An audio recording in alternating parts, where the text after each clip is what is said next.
Hey, let me save you tens of thousands of dollars from all these coaches and programs and, everything inspirational, motivational, retreats, conferences, blah, blah, blah. Here is the fundamental two things that you need to do to become the person you want to become or live the life that you want to live. And regardless of what that looks like, these are the reinforcers of your entire identity and your entire perceived reality. Ready? Okay, so who you are is a compilation of your belief system and your behaviors. And although people believe that if you alter your beliefs, you'll fix your behavior, cognitive dissonance is when those two things don't match. And what will happen, that tension in the brain, is it won't actually alter the behavior, it will alter the belief system in order to fit the behavior. That's how it usually relieves the tension. This is why everybody that believes in any God always finds themselves on the right side of that God. They will alter their belief system to fit the convenience of the behavior of their life or their identity.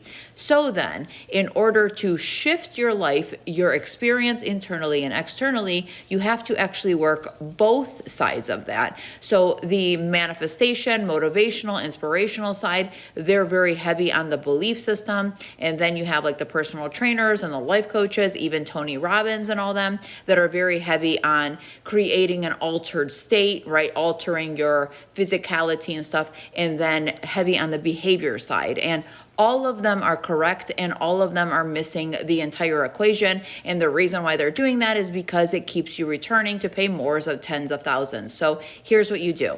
Remember that your brain is not designed to make you right. It's designed to make you internally consistent. And by making it internally consistent, it means less tension, which means it will bend reality to fit your usual patterns. So what you want to do with the vision of who you want to become or a life you want to live internally and externally is you have to identify the liar. So either that might be the belief system or the behavior, oftentimes both, and then you work on fixing that. So if your belief system is grounded in reality, then you work on the behavior. But if your belief system's outdated or inherited or harmful to self, then any behavioral change will always end because you're going to self-sabotage. This is what it looks like with the new year, new me. And then by March 1st, usually most of those behaviors don't last. So for an example, if your belief system is, I'm a healthy, disciplined person, but then your behavior shows, you smoke, you drink, you stay in a bad relationship, you cheat, that tension is cognitive dissonance, and the brain will alter the belief system to excuse the behaviors. Things like, well, I'm under a lot of tension, so I don't have enough time to have the discipline to work out, or this is just good enough in and of itself, or we don't want to, or even things like, oh, well, I work better under tension. It's good that I'm under pressure. That's how I perform. So to alter that, you actually have to formulate a new behavioral pattern, and then the belief system catches up, but it's all about consistency. So it's like, restricting or removing drinking, stopping smoking, actively working toward getting out of a bad relationship, things like that. Then when you do the action and the brain gets oriented to the new way of being, the belief system will reinforce, oh, I am a healthy person. I am a disciplined person. I do love myself. The belief system will catch up to the behavior.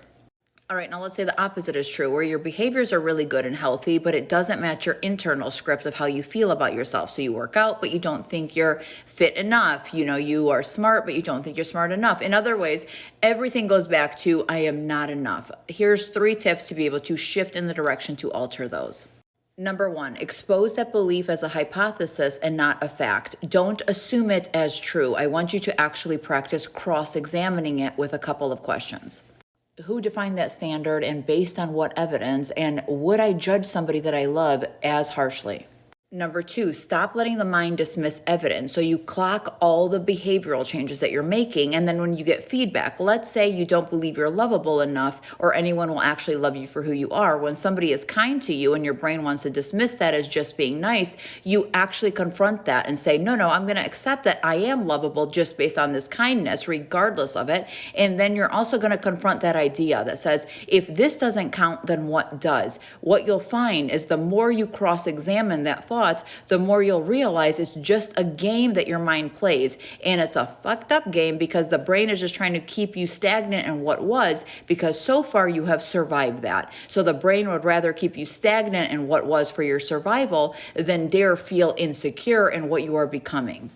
And number 3, align your behaviors to self-respect and not validation, because often upon examination, you'll find all the behaviors that you do, working out or driven at work, all of that is actually driven by proving yourself. And that is driven by the foundation of I am not enough. So you need to shift that from not I am not enough, but actually saying I am doing this because of my own self-value, regardless of what others believe of me.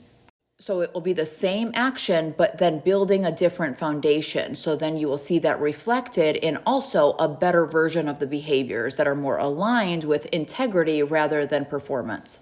Remember that self-worth isn't the result of behavior. It's actually the lens that all behavior is interpreted through. So there you have it, the secret to having a great life. You update reality by changing your behaviors, and you distort and then clarify your reality by changing your beliefs. And in that dance is the coherence, and in congruency with living that coherence, you will say it was a life well lived. If Mel Robbins takes this, I'm going to sue the shit out of her.